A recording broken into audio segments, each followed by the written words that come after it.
안녕하세요, 여러분. 예, 국가의陈경록 교수입니다. 오늘은 이제 또 새로운 주제로 국어과 수업론을 좀 다룰 생각입니다. 세 세션으로 나누어서 설명할 생각입니다. 슬라이드를 중심으로 시작할게요.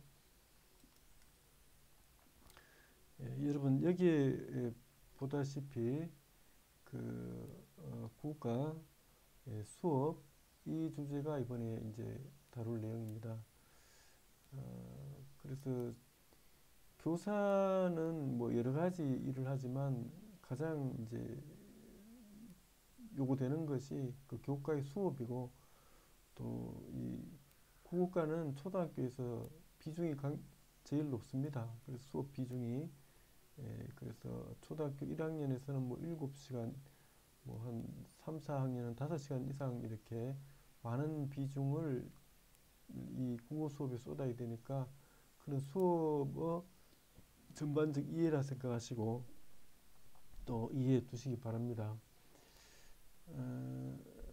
오늘 선생님 그 슬라이드는 이렇게 한 5가지 주제를 준비했어요. 이걸 뭐 다 할 수 있을지 모르겠는데 시간이 되는 대로 설명하고, 또 부족한 것은 뭐 보충 강의 때 다루도록 하겠습니다. 그래서 이 우리가 담당할 이 국어과 수업의 전반적 특성은 뭐냐 문제, 또 어떤 수업이 과연 좋은 기대되는 수업이냐, 또 수업의 구조는 어떻게 되어 있느냐, 또 수업은 항상 수업 모형이 이제 개입되어 있는데 그것은 어떤 것들이 있고 어떻게 설계할 것이냐, 또 우리가 그 수업 자체를 교사가 혹은 다른 교사를 자기 스스로를 관찰하고 또 평가하고 개선해 나가야 되는데, 이 학생 평가가 아니라 수업 평가를 어떻게 할 거냐, 이런 걸 통해서 어떻게 자신의 수업을 점점 더 이렇게 향상시켜 나갈 것이냐, 뭐 이런 아이디어라고 볼 수 있겠습니다. 먼저 우리 여러 가지 교과 수업을 할 텐데, 다른 교과와 달리 국어과 그리고 초등 어떤 수업의 특성은 뭐냐, 그런 이야기부터 해보겠어요. 뭐 여기서는 먼저 이제 우선 수업은 이제 의도를 가지고 하는 어떤 활동이다. 그래서 여러분들이 뭐 그 어떤 수업을 할 때 학습 목표를 정한다든지 뭐 이런 것들은 의도를 반영한 것이죠. 그래서 여러분이 어떤 수업을 보든 간에 반드시 그것은 이제 그 수업자의 의도가 있고, 또 우리가 수업 평가를 할 때도 먼저 수업을 발표한 주도한 사람에게 그 자신의 의도를 우리가 들어보는 그런 것도 볼 수 있습니다. 그래서 그 다음에 이제 수업은 또 뭡니까? 학습이 변인이 많이 개입하고 있어요. 여러 가지 변인이 있죠. 뭐 예를 들어 스튜던트 변인, 티처 변인, 텍스트 변인, 또 어떤 인바이런트먼트 환경 변인, 또 매체 미디어 변인, 뭐 이런 여러 가지 등등, 또 어떤 컬처 문화적 변인, 이런 것들도 있겠죠. 이런 것들이 종합적으로 상호작용하는 하나의 그 것이다. 그래서 이런 것들을 교사가 종합적으로 이제 고려해서 우선 디자인 설계를 해야 됩니다. 디자인을 하고 그 디자인 일종의 지도안을 짜는 거죠. 그 다음에 또 그걸 지도안을 끝내는 것이 아니라 실제로 이제 액팅 실천을 해야 돼요. 실천을 해야 되고, 또 그 과정 속에서 그 어떤 상황에서 하는 거기 때문에 상황의 어떤 변화가 많아요. 상황 즉시성, 이런 것들이 있을 수 있어요. 그래서 어떤 수업 교실마다 또 상황이 달라질 수 있어요. 상황에서 즉시 혹은 즉각적으로 이렇게 반응을 해야 되는, 그래서 대처해야 되는 그런 거라고 볼 수 있습니다. 그것이 굉장히 전문적이라는 것이죠. 뭐 그 다음에 이제 또 국어 수업이란 것들은 이제 사회나 과학과 달리 그 내용이, 사회는 뭐 사회적 소셜 어떤 컨텐트, 뭐 스터디라서 지리, 경제 이런 걸 다루고, 과학은 물리, 화학, 생물, 지구라서 그 컨텐츠가 어떤 분명한데 우리 국어는 즉 컨텐츠, 즉 대상도 언어고 그것을 가르치는 수단도 언어이기 때문에 굉장히 헷갈려요. 그래서 이제 이런 것들도 참 지난번에 내가 그 국어 수업의 기초에서 난체계성 이런 말로도 좀 설명하고 또 굉장히 제기성으로 설명하기도 있고 어렵다. 그래서 수업을 관찰하고 또 분석해 내기도 쉽지 않고 그런 측면이 있다. 그게 국어과의 특성이라고 할 수 있겠죠. 그 다음에 이제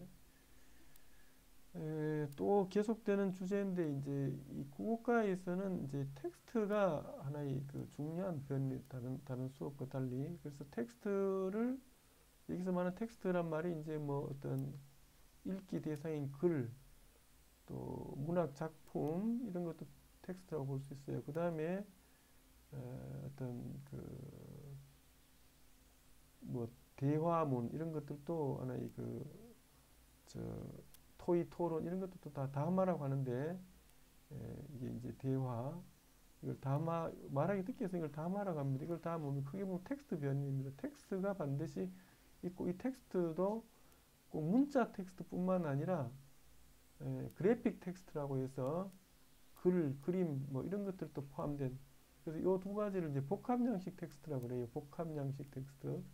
그래서 최근에 디지털 환경이 많이 계속되면서 이제 그 영상 뭐 거기서 보면은 음성적 문제하고 그래픽, 영상 이런 것들이 복합 어떤 융합된 현상이 많이 나타나고 있죠. 어떻든 텍스트를 매개로 하는 어떤 그 상호작용이다. 이런 것들도 하나 특성이 될 수 있죠.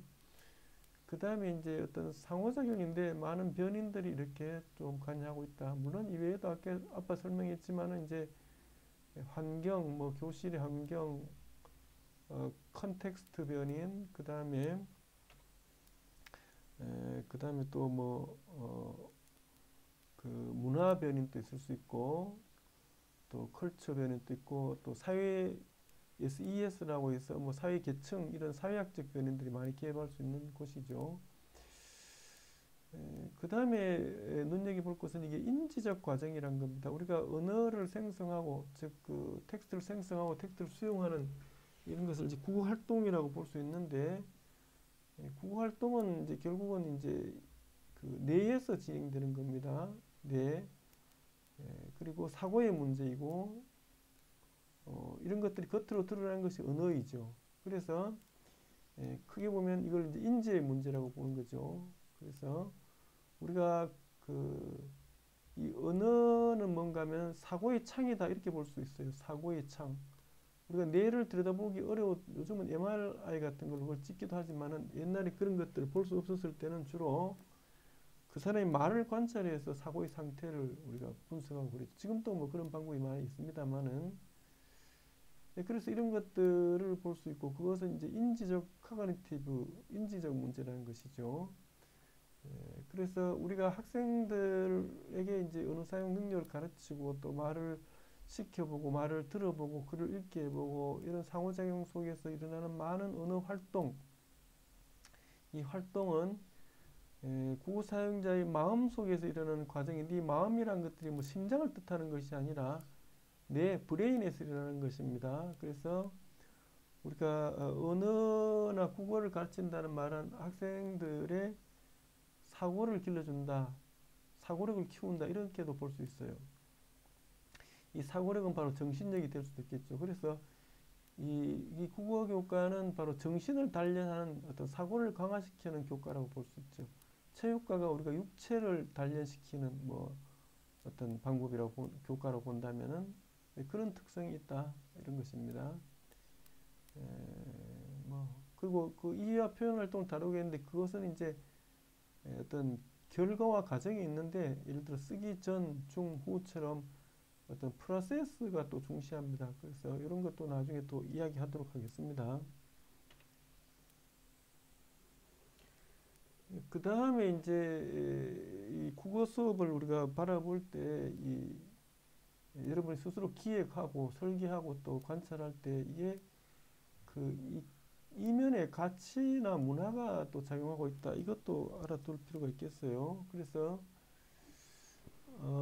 우리가 이것은 이제 좀 지난번에 우리가 쉽게 말하면 표면적 교육 과정, 또 잠재적 교육 과정 이런 말을 할 수가 있는데 앞에서 국어 사용 능력을 직접 길러주는 것, 뭐 읽고 쓰고 말하기 듣기 표현 이 활동은 표면적 교육의 문제고 그때 사용할 수 있는 게 이제 텍스트가 수반되는데 이 텍스트는 반드시 그 주제가 반영돼 있어요. 예를 들어 여러분들이 뭐 강아지 똥이라는 뭐 어떤 동화를 가지고 뭐 주제 중심 어떤 줄거리를 파악한다 이런 수업을 한다고 합시다. 그러면 줄거리를 파악하는 것들이 표면적 교육 과정으로서 이해와 표현 활동의 기초가 되지만은 즉 왜 하필 강아지 똥을 사용하느냐?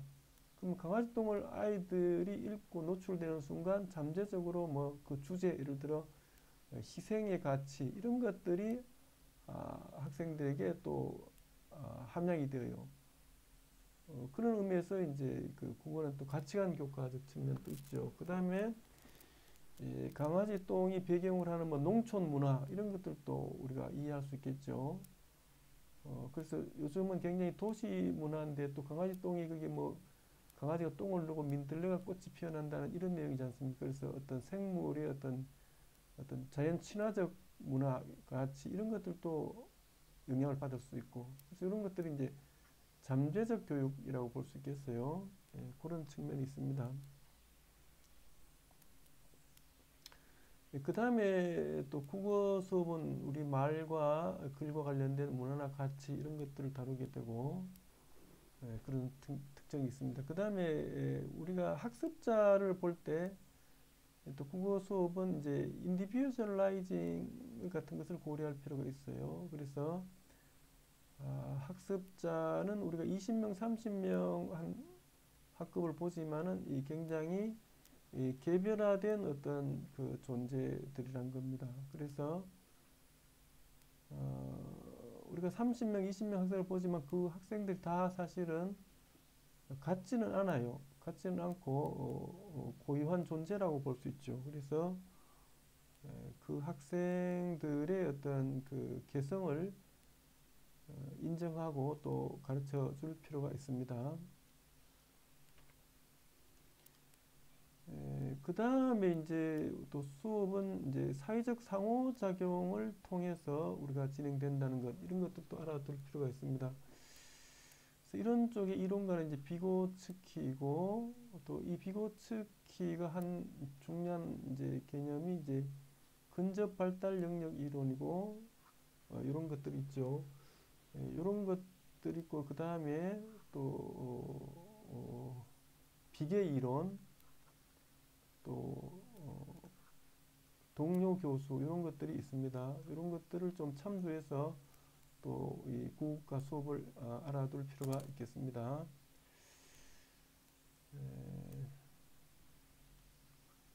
지금까지 우리가 그 국어과 수업을 이루는 특성 중에 몇 가지를 짚어봤습니다. 그래서 이런 내용들을 우리가 좀 참고로 하고 또 수업을 준비하는 것들이 도움이 되리라고 봅니다. 잠시 쉬었다가 또 계속하겠습니다.